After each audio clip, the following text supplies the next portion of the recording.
maak ons stadige spesery hoender. Dis 'n een pot gereg, 9 bestanddele, maar ons gooi alles in een pot. Vir die oosterse inslag gebruik ons gemmer, dadels, komyn en kaneel. Ek wens mens kon ruik op die video lekker die gemmer ruik.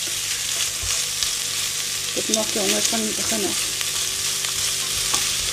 Nou gooi ons die roodpeper, paprika en komyn.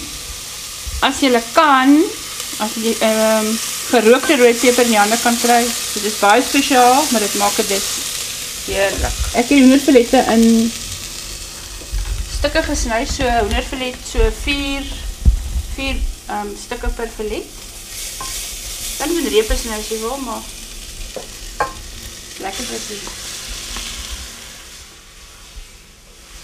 Nou gooi ons die res van die bestanddele by, dis die dadels. Ek was gelukkig om vars dadels in die hande te kry. Dit smaak net anders as regdadels. Anders gebruik regdadels so moet. Dadels. Botterskorsie wat in blokkies gesny is. En 'n blik gekapte tomaties met sous en al.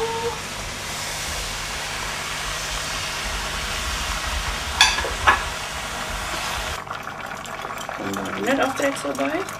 Maak jy eie as jy kan, anders moet jy maar weer wankelhard hardloop.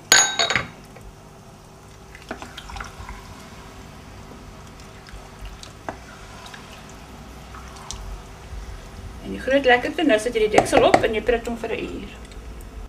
Ek het nou vergeet van die kaneelstokkies. Ek het die resep gesê net een. Ek is bietjie oordadig. Druk sommer 3 in, want dit gee lekker geur. Eers nou kan jy die deksel opsit. Ons hoenderpot is nou reg, dis omtrent 'n uur wat verby is. Ek gaan nou 'n handvol vars koriander opgooi voor ek die pot tafel toe dra.